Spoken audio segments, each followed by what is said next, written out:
ನೋಡ್ತಾ ಇದ್ರ BBC news. ನಾನು ಸ್ವಾಗತ್. ಹೌಸ್ನಂಚಲಿಯ ದಿನದ ಪ್ರಮುಖ ಸುದ್ದಿಗಳ ಕ್ವಿಕ್ ರೌಂಡ್ ಆಫ್ ನಲ್ಲಿ ಮೊದಲನೇದಾಗಿ ಹೆಡ್ಲೈನ್ಸ್. ಮುಖ್ಯಮಂತ್ರಿಗಳೇ ಉದ್ಘಾಟಿಸಿದ್ರು ಧೂಳು ಹಿಡಿತಾ ಇದೆ ಈಜುಕೊಳ.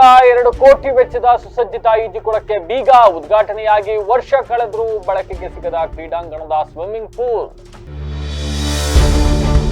ದಲಿತ ನೌಕರರಿಗೆ ಕಿರುಕುಳ, ನಕಲಿ ದಾಖಲೆ ಸೃಷ್ಟಿ. ಅರಕಲಗೂಡು ತಹಸೀಲ್ದಾರ್ ಸೌಮ್ಯ ವಿರುದ್ಧ ಸಾಲು ಭ್ರಷ್ಟಾಚಾರ ಆರೋಪ. ಸೂಕ್ತ ತನಿಖೆ ನಡೆಸೋಕೆ ಆಗ್ರಹ.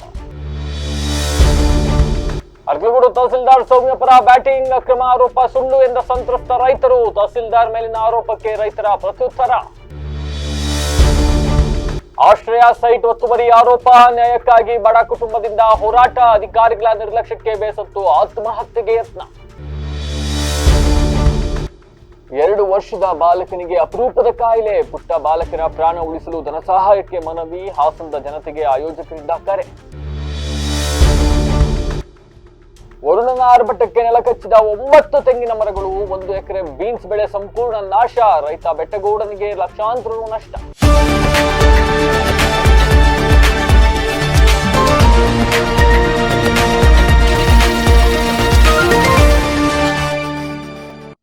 ವಾರ್ತೆಗಳ ವಿವರ. ಹಾಸನದಲ್ಲಿ 1 ವರ್ಷದ ಹಿಂದೆ ಅಂತ ಅನ್ಕೊಳ್ತೀನಿ ನಾನು, ಒಂದು ಸಮರ್ಪಣಾ ಸಮಾವೇಶ ಅಂತ ಬಹಳ ದೊಡ್ಡ ಮಟ್ಟದ ಕಾರ್ಯಕ್ರಮ ಮಾಡಿದ್ರು. ಹಾಸನದಲ್ಲಿ ಯಾವ್ಯಾವ ಖಾಲಿ ಉಳ್ಕೊಂಡಿದ್ವು ಅವೆಲ್ಲ ಬಿಲ್ಡಿಂಗ್ಗಳದ್ದು ಒಂದೊಂದು ಕಲ್ಲಲ್ಲಿಟ್ಟು ಸಿಎಂ ಉದ್ಘಾಟನೆ ಮಾಡಿದ್ರು. ಸಿದ್ದರಾಮಯ್ಯ ಅವರು ಉದ್ಘಾಟನೆಗೊಳಿಸಿ ಇದೀಗ ಸಿದ್ದರಾಮಯ್ಯ ಅವರೇ ರಾಜೀನಾಮೆ ಕೊಡಕ್ ಮುಂದಾಗ್ತಾ ಇದ್ರು ಕೂಡ ಹಾಸನದ ಜಿಲ್ಲಾ ಕ್ರೀಡಾಂಗಣದಲ್ಲಿ ಇರ್ತಕ್ಕಂತ ನೂತನ ಈಜುಕೊಳ ಉದ್ಘಾಟನೆ ಆದರೂ ಕೂಡ ಜನಕರ ಬಳಕೆಗೆ ಸಿಗ್ತಾ ಇಲ್ಲ. ಸುಮಾರು 1 ವರ್ಷಗಳ ಹಿಂದೆ ನಾವೇ ಸುದ್ದಿ ಮಾಡಿದ್ವಿ, ಈಜುಕೊಳ ರೆಡಿ ಮಾಡಿದ್ದಾರೆ, ಎಲ್ಲವೂ ಸಿದ್ಧ ಆಗಿದೆ, ಆದ್ರೂ ಕೂಡ ಜನರ ಬಳಕೆಗೆ ಲಭ್ಯವಾಗ್ತಾ ಇಲ್ಲ. ರಾಷ್ಟ್ರ ಮಟ್ಟ ಅಂತಾರಾಷ್ಟ್ರೀಯ ಮಟ್ಟದ ಈಜುಪಟುಗಳು ಅಭ್ಯಾಸ ಮಾಡ್ತಕ್ಕಂಥ ಈಜುಕೊಳ ಎಲ್ಲವೂ ರೆಡಿ ಇದೆ. ಬಟ್ ನೀವು ಉದ್ಘಾಟನೆ ಮಾಡೋಷ್ಟರಲ್ಲೇ ಸಂಪೂರ್ಣವಾಗಿ ಅದು ಹಿಂಗೆ ಪಾಳ್ಬಿದ್ದು ಹೋಗ್ಬಿಡುತ್ತೆ ಅಂತ ಹೇಳಿ ವಿಬಿಸಿ ವಾಹಿನಿಯಲ್ಲೇ ಸುದ್ದಿ ಮಾಡಿದ್ವಿ. ಸುದ್ದಿ ಮಾಡಿ ಸಂಬಂಧಪಟ್ಟವರ ಗಮನಕ್ಕೆ ತಂದ್ವಿ.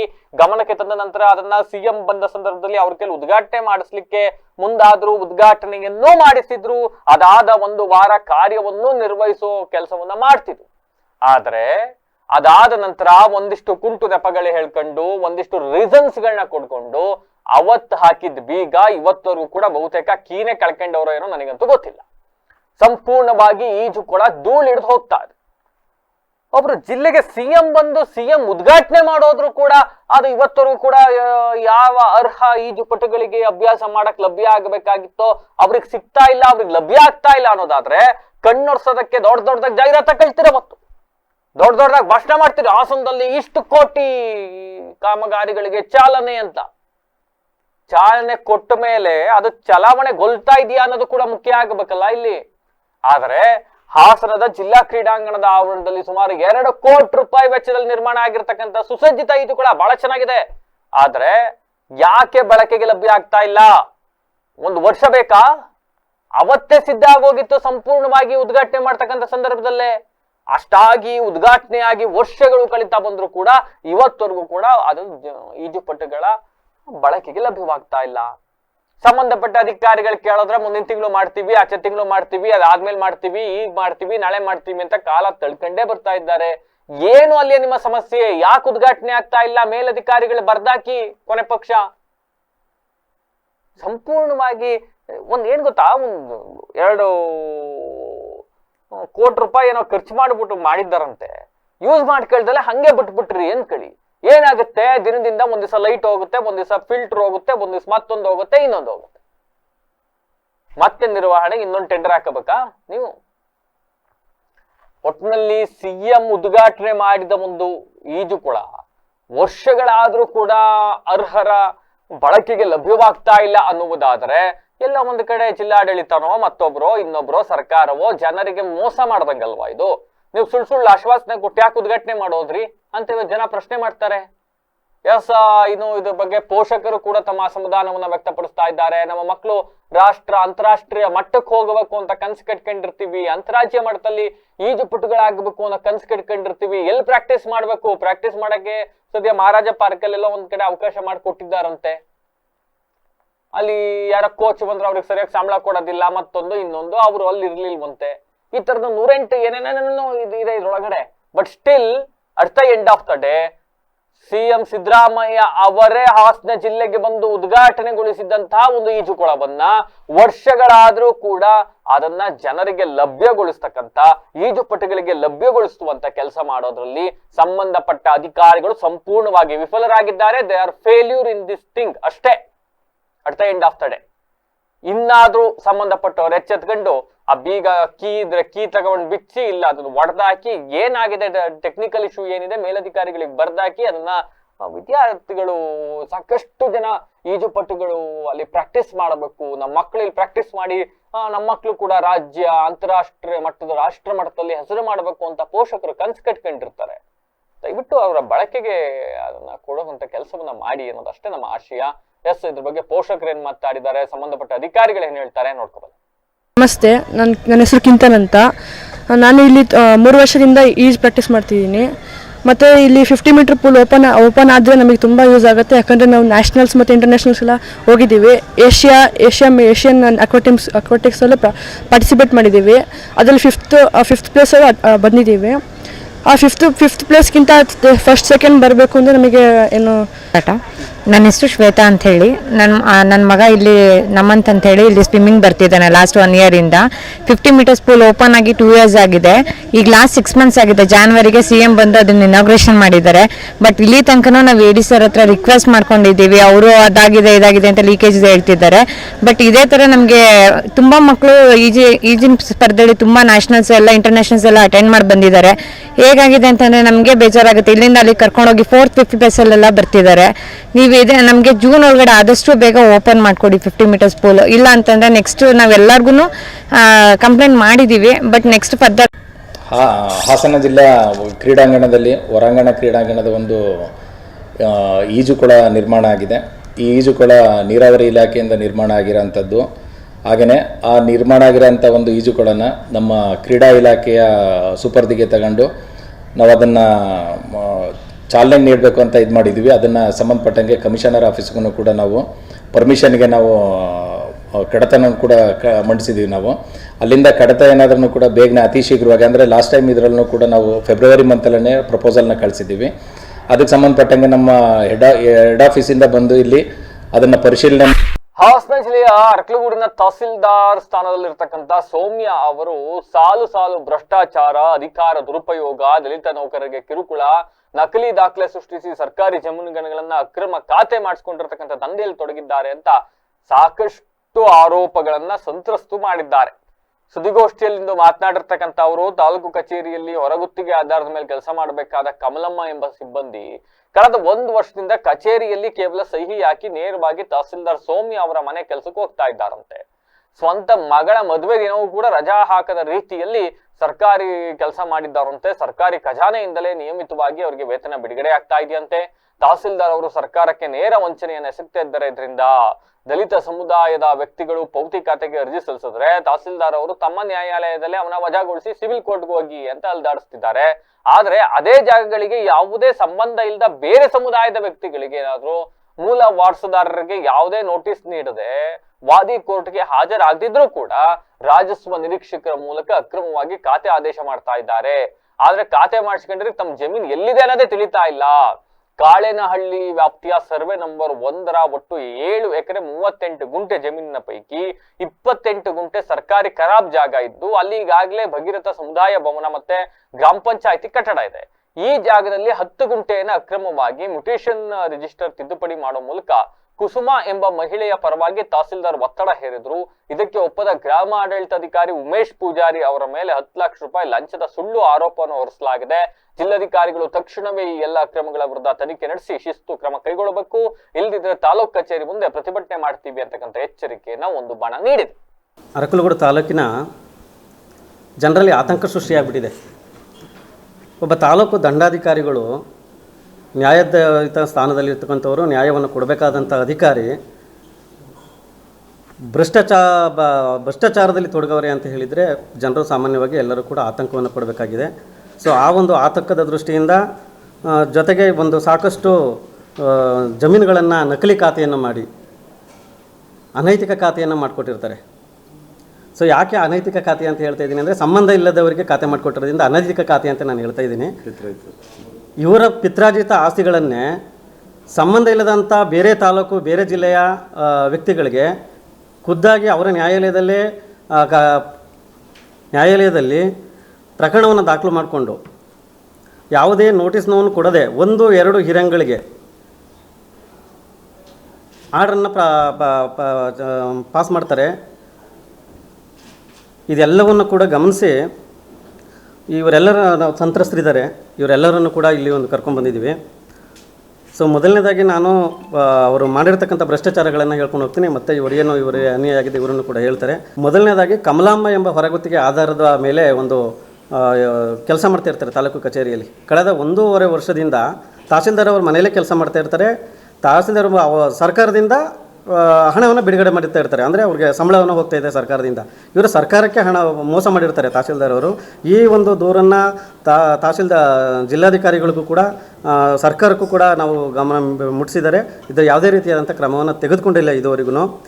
ಮತ್ತು ಇನ್ನೊಂದು ಏನಾಗುತ್ತೆ ಅಂದರೆ, ದಲಿತ ವ್ಯಕ್ತಿಗಳು ಪೌತಿ ಖಾತೆಗಾಗಿ ಅರ್ಜಿ ಹಾಕಿದ್ರೆ ತಮ್ಮ ನ್ಯಾಯಾಲಯದಲ್ಲಿ ಒಂದು ಬಣ ಇದೀಗ ತಹಸೀಲ್ದಾರ್ ಸೌಮ್ಯ ಅವರ ವಿರುದ್ಧವಾಗಿ ಆರೋಪಗಳ ಸುರಿಮಳೆಯನ್ನೇ ಗೈದಿದ್ರೆ, ಮತ್ತೊಂದು ಕಡೆ ತಹಸೀಲ್ದಾರ್ ಸೌಮ್ಯ ಅವರ ವಿರುದ್ಧ ಕೇಳಿ ಬಂದಿರತಕ್ಕಂತ ಅಕ್ರಮ ಖಾತೆ ಆರೋಪಗಳಿಗೆ ಸಂಬಂಧಿಸಿದಂತೆ ಸಾಲಿಗ್ರಾಮ ಹೋಬಳಿಯ ಮಂಡೂರು ಗ್ರಾಮದ ರೈತ ಕುಟುಂಬವೊಂದು ಇವತ್ತು ಪತ್ರಿಕಾಗೋಷ್ಠಿಯಲ್ಲಿ ನಮ್ಮ ಬಳಿ ಇದ್ದ ಪಕ್ಕಾ ದಾಖಲೆಗಳನ್ನ ಪರಿಶೀಲನೆ ಮಾಡೇ ಕಾನೂನು ಬದ್ಧವಾಗಿಯೇ ತಹಸೀಲ್ದಾರ್ ಅವರು ನಮಗೆ ಖಾತೆ ಮಾಡಿಕೊಟ್ಟಿದ್ದಾರೆ, ಇದರಲ್ಲಿ ಯಾವುದೇ ಅಕ್ರಮ ನಡೆದಿಲ್ಲ ಅಂತ ಹೇಳಿ ಸ್ಪಷ್ಟಪಡಿಸಿದ್ದಾರೆ. ತಹಸೀಲ್ದಾರ್ ಅವರ ಪರ ಬ್ಯಾಟಿಂಗ್ ಕೂಡ ಮಾಡಿದ್ದಾರೆ.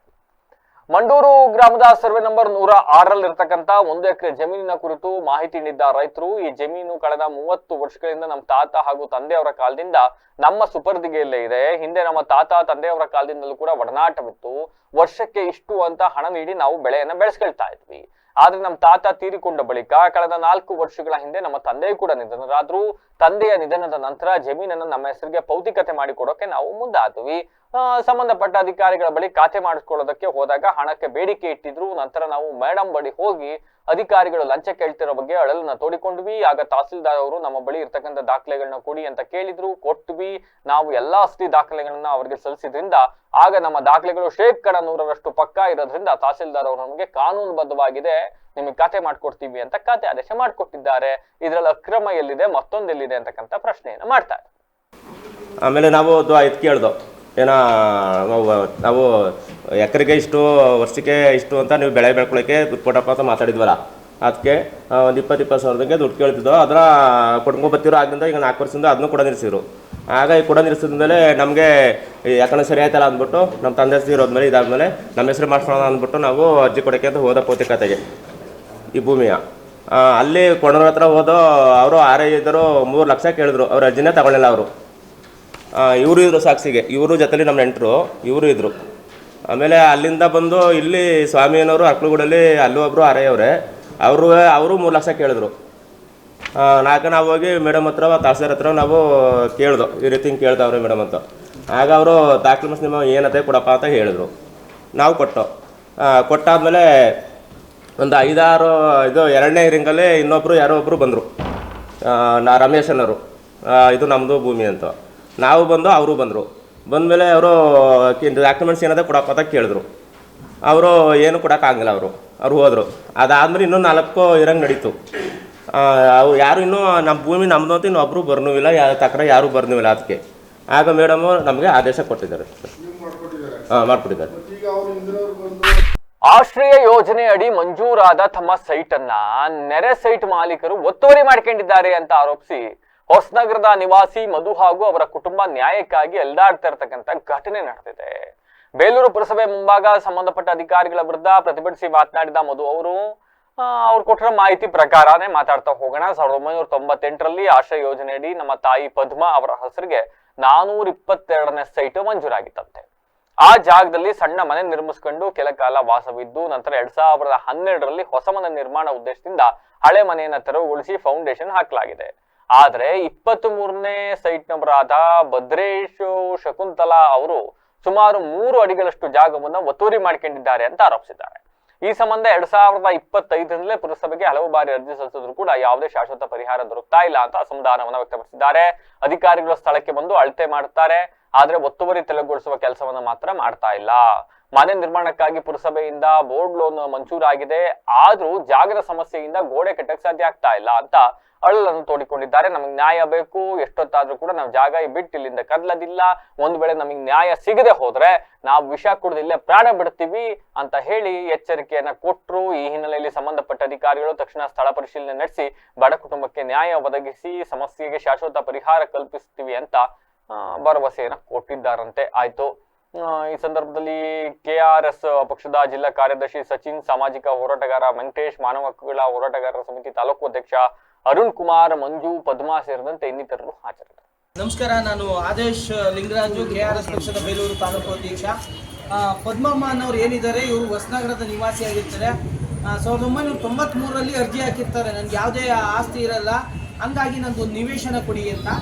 ಅದನ್ನು ನೋಡಿ ಪರಿಗಣನೆ ಮಾಡಿ ಏನು ಪುರಸಭೆ 1998ರಲ್ಲಿ ಇವರಿಗೆ ಒಂದು ಇದು ಆಶ್ರಯ ಅಡಿ ಯೋಜನೆಯಲ್ಲಿ ಒಂದು ಸೈಟ್ ಕೊಡ್ತಾರೆ. ಎಷ್ಟು 20-30 ಸೈಟ್ ಕೊಡ್ತಾರೆ. ಆ ಸೈಟನ್ನು ಇವರು ಇಲ್ಲಿವರೆಗೂ ಮನೆ ಕಟ್ಟೋಕ್ಕಾಗಿಲ್ಲ. ಅಂದರೆ ಚಿಕ್ಕದೊಂದು ಮನೆ ಕಟ್ಕೊಂಡಿರ್ತಾರೆ, ಅದನ್ನ ಕೆಡವಿ ಹೊಸ್ದಾಗಿ ಮನೆ ಕಟ್ಟೋಣ ಅಂತ ಇದು ಮಾಡಿರ್ತಾರೆ. ಆ ಮನೆ ಕೆಡವಿದ್ದಾಗ ಕೆಡವಿ ಮತ್ತು ಹೊಸ್ದಾಗಿ ಕಟ್ಟೋಕ್ಕೆ ಅಂತ ಒಂದು ಫೌಂಡೇಶನ್ ಮಾಡಿದ್ದಾರೆ. ಆ ಫೌಂಡೇಶನ್ ಮೇಲೆ ಯಾರೋ ಪಕ್ಕದ ಮನೆಯವರು ಅಕ್ರಮವಾಗಿ ಒಂದು ಸಿಂಟೆಕ್ಸ್ ತಂದಿರ್ತಕ್ಕಂಥದ್ದು, ಇವರಿಗೆ ಗೋಡೆ ಕಟ್ಟೋಕ್ಕೆ ಬಿಡದೇ ಇರ್ತಕ್ಕಂಥದ್ದು. ಹಾಗೆ ಇವ್ರದ್ದು ಏನು 20-30 ಸೈಟ್ ಇದೆ, ಆ ಸೈಟನ್ನು ಒತ್ತುವರಿ ಕೂಡ ಮಾಡಿದ್ದಾರೆ ಅಂತ ಇವ್ರು ಹೇಳ್ತಾರೆ. 3 ಅಡಿ ಒತ್ತುವರಿ ಮಾಡಿದ್ದಾರಂತೆ. ಯಾರೇ ಪ್ರಭಾವಿಗಳಾಗಿರಲಿ, ಯಾರೇ ಆಗಿರಲಿ, ಯಾರದ್ದೇ. ನಮ್ಮ ತಾಯಿಯವರ ಹೆಸರಲ್ಲಿ 1998ರಲ್ಲಿ ಆಶ್ರಯ ಯೋಜನೆ ಅಡಿ ಒಂದು ನಿವೇಶನ ಸೈಟ್ ಕೊಟ್ಟರು ಸರ್. ಆ ಸೈಟಲ್ಲಿ ನಾವು ಒಂದು ಚಿಕ್ಕದಾಗಿ ಮನೆಯೂ ಕಟ್ಕೊಂಡಿದ್ವಿ. ಅದೇನು 10 ಅಡಿ ಆ ಕಡೆ ಕಟ್ಕೊಂಡಿದ್ದಾರೆ ಅನ್ನೋ ಕಾರಣಕ್ಕೆ ನಮ್ಮ ಕೈಲಿ 2012ರಲ್ಲಿ ಬಿಡಿಸ್ಕೊಂಡ್ರು. ಅದಾದಮೇಲೆ ನಾವು ಒಂದು ಫೌಂಡೇಶನ್ ಮಾಡಿದ್ವಿ. ಆ ಫೌಂಡೇಶನ್ ಅಲ್ಲೇ ಇದೆ. ಈಗ ನಮ್ಮ ಸೈಟ್ ನಂಬರ್ ಬಂದು 422. 23ನವರು ನಮ್ಮ ಜಾಗನ 3 ಅಡಿ ಒತ್ತುವರಿ ಮಾಡ್ಕೊಂಡಿದ್ದಾರೆ. ಅವ್ರ ಹೆಸರು ಭದ್ರೇಶ ಶಕುಂತಳ ಅಂತ. ಒತ್ತುವರಿ ಮಾಡ್ಕೊಂಡಿದ್ದಾರೆ. ಈಗ ನಮ್ಮ ಜಾಗನ ನಮಗೆ ಬಿಟ್ಕೊಡಿ ಅಂದರೆ ಬಿಟ್ಕೊಡಲ್ಲ ಅಂತಿದ್ದಾರೆ. ನಾವು 1 ವರ್ಷದಿಂದ 2025ರಿಂದ ನಮಗೆ ಜಾಗ ಬಿಡಿಸ್ಕೊಡಿ ಅಂತ ನಾವು ಮುನ್ಸಿಪಾಲ್ಟಿಗೆ ಅರ್ಜಿ ಹಾಕ್ತಾ ಇದ್ದೀವಿ. ಆದರೆ ಅವರು ಬಿಡಿಸ್ಕೊಡ್ತಾ ಇಲ್ಲ. ಬರ್ತಾರೆ, ಅಳತೆ ಮಾಡ್ತಾರೆ, ಅವ್ರು ಹೇಳಿದ್ದನ್ನು ಕೇಳಿಕೊಂಡು ವಾಪಸ್ ಬರ್ತಾ ಇದ್ದಾರೆ ಬಿಟ್ಟರೆ ಇದು ಜಾಗ ಬಿಡಿಸ್ಕೊಡ್ತಾ ಇಲ್ಲ. ಒತ್ತುವರಿ ಮಾಡ್ಕೊಂಡಿದ್ದಾರೋ ಅದನ್ನು ಜಾಗ ಬಿಡಿಸ್ಕೊಡಿ ನಮಗೆ. ಅಪರೂಪದ ಕಾಯಿಲೆಯಿಂದ ಬಳಲ್ತಾ ಇರತಕ್ಕಂತ ಬಾಲಕ ಸಾಯಿ ಚಿರಾಗ್ ಜೀವ ಉಳಿಸೋದಕ್ಕೆ ಹಾಸನದಿಂದ ಆರಂಭ ಆಗಿರತಕ್ಕಂತ ಕ್ರೌಡ್ ಫಂಡಿಂಗ್ ಅಭಿಯಾನಕ್ಕೆ ಸಾರ್ವಜನಿಕರು ಹಾಗೂ ಮಾಧ್ಯಮಗಳು ದೊಡ್ಡ ಮಟ್ಟದಲ್ಲಿ ಬೆಂಬಲ ನೀಡಬೇಕು ಅಂತ ಆಯೋಜಕರು ಮನವಿಯನ್ನು ಮಾಡಿದ್ದಾರೆ. ಸುದ್ದಿಗೋಷ್ಠಿಯಲ್ಲಿ ಮಾತನಾಡಿರ್ತಕ್ಕಂಥವರು ಅಭಿಯಾನದ ಕುರಿತು ಕೇಳಿ ಬರ್ತಾ ಇರತಕ್ಕಂಥ ವದಂತಿಗಳು ಹಾಗೂ ನೆಗೆಟಿವ್ ಕಾಮೆಂಟ್ಗಳಿಗೆ ಸ್ಪಷ್ಟನೆ ನೀಡೋದಕ್ಕೆ ನಾವು ಸುದ್ದಿಗೋಷ್ಠಿ ಮಾಡ್ತಾ ಇದ್ದೀವಿ. ಮಗು ಸಾಯಿ ಚಿರಾಗ್ SMA ಎಂಬ ಅಪರೂಪ ಮತ್ತು ಗಂಭೀರವಾದ ಜೆನೆಟಿಕ್ ಡಿಸಾರ್ಡರ್ ನಿಂದ ಬಳಲ್ತಾ ಇದ್ದಾನೆ. ಇದು ಸುಮಾರು 1 ಕೋಟಿ ಜನರಲ್ಲಿ ಕೇವಲ 2-3 ಮಕ್ಕಳಿಗೆ ಬರುವಂತಹ ರೇರ್ ಕಾಯಿಲೆ ಅಂತ ಇದು. ಈ ಕಾಯಿಲೆಯಿಂದಾಗಿ ಮಗು ರಾತ್ರಿ ಹೊತ್ತು ಉಸಿರಾಡೋದಕ್ಕೂ ಕೂಡ ತೊಂದರೆ ಅನುಭವಿಸಬೇಕಾಗತ್ತೆ.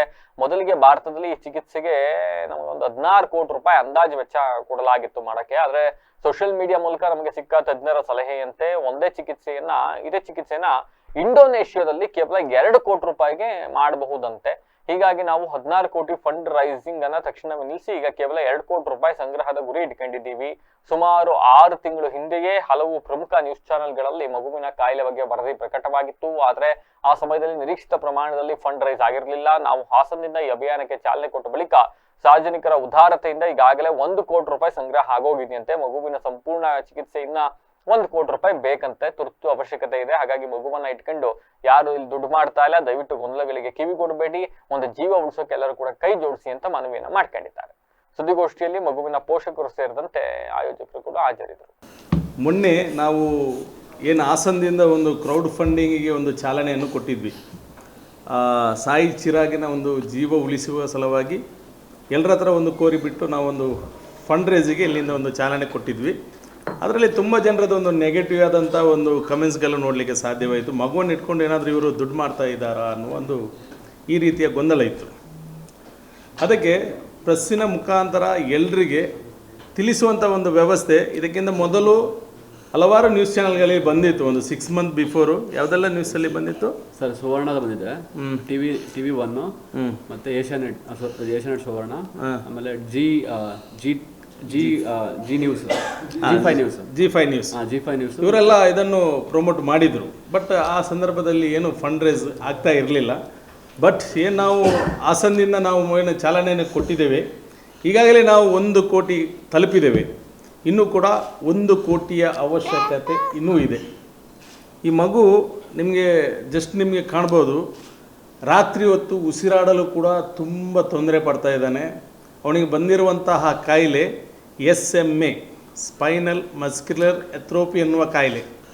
ಈ ಕಾಯಿಲೆ 1 ಕೋಟಿ ಜನರಲ್ಲಿ ಒಂದು ಎರಡು ಮೂರು ಮಕ್ಕಳಿಗೆ ಬರುವಂಥ ಒಂದು ಕಾಯಿಲೆ, ರೇರ್ ಜೆನೆಟಿಕ್ ಡಿಸಾರ್ಡರ್ ಅಂತ ಹೇಳ್ತಾರೆ.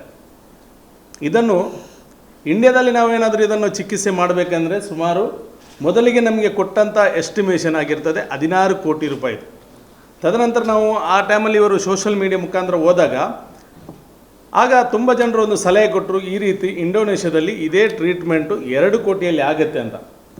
ಅವರು ಇಮಿಡಿಯೇಟಾಗಿ 16 ಕೋಟಿ ಫಂಡ್ ರೇಸನ್ನು ಟೋಟಲ್ ಆಗಲೇ ಸ್ಟಾಪ್ ಮಾಡಿ ಅದನ್ನು 2 ಕೋಟಿಗೆ ಆಗ್ತದಲ್ಲ, ಯಾಕೆ ಇಷ್ಟೊಂದು ದುಡ್ಡು ವೆಚ್ಚವನ್ನು ನಾವು ಮಾಡ್ತೇವೆ, ಸೇಮ್ ಕಾಯಿಲೆಗೆ ಅಲ್ಲಿ ಇದಕ್ಕೆ ಕಮ್ಮಿಯಾಗಿ ಟ್ರೀಟ್ಮೆಂಟ್ ಆಗ್ತದೆ.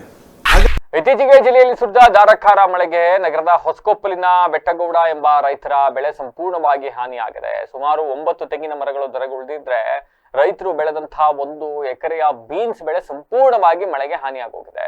ಇದರಿಂದ ನಮಗೆ 1 ರಿಂದ 2 ಲಕ್ಷದವರೆಗೂ ಕೂಡ ನಷ್ಟ ಆಗಿದೆ. ಕೂಡಲೇ ಇದನ್ನು ಸಂಬಂಧಪಟ್ಟ ಅಧಿಕಾರಿಗಳು ಪರಿಶೀಲನೆ ಮಾಡಿ ಸೂಕ್ತ ಪರಿಹಾರ ಕಲ್ಪಿಸಿಕೊಡಬೇಕು ಅಂತ ರೈತರು ಮನವಿ ಮಾಡಿದ್ದಾರೆ. ಎಷ್ಟು ಗಂಟೆಗೆ ಮಳೆ ಬಂದಿದ್ದು? ಒಂದು 3 ಗಂಟೆಗೆ ಅಣ್ಣ. ಹೌದಾ? ಮಳೆ ಸಹಿತ ಗಾಳಿನಾ? ಗಾಳಿ, ಮಳೆ, ತೆಂಗಿನ ಮರ, ಬೀನ್ಸು ಎಲ್ಲ ನಾಶ ಆಗಿದ್ಯಾ? ಎಲ್ಲ ನಾಶ ಆಗಿತ್ತು. ತೆಂಗಿನ ಮರ ಎಷ್ಟು ಬಿದ್ದಿದಾವೆ? 9 ಬಿದ್ದಾಗ್ಯಾವ ಕಣ. 9 ತೆಂಗಿನ ಮರ ಬಿದ್ದಿದೆ. 1 ಎಕರೆಲ್ಲಿ ಬೀನ್ಸ್ ಹೋಗಿತ್ತು. 1 ಎಕರೆಲ್ಲಿ ಬೀನ್ಸ್ ಹೋಗಿದೆ. ಯಾವ ಊರು ಇದು? ಹೊಸಕೊಪ್ಲು. ಹೊಸಕೊಪ್ಲು. ದುದ್ದ ಹೋಬಳಿ.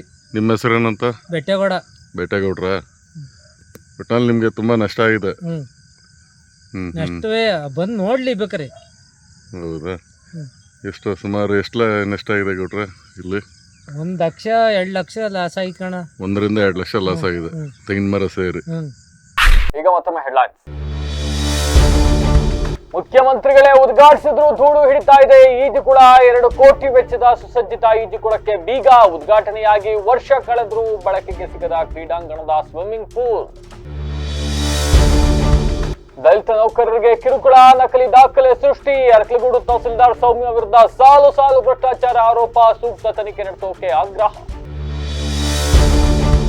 ಅರಕಲಗೂಡು ತಹಸೀಲ್ದಾರ್ ಸೌಮ್ಯ ಪರ ಬ್ಯಾಟಿಂಗ್. ಅಕ್ರಮ ಆರೋಪ ಸುಳ್ಳು ಎಂದ ಸಂತ್ರಸ್ತ ರೈತರು. ತಹಸೀಲ್ದಾರ್ ಮೇಲಿನ ಆರೋಪಕ್ಕೆ ರೈತರ ಪ್ರತ್ಯುತ್ತರ.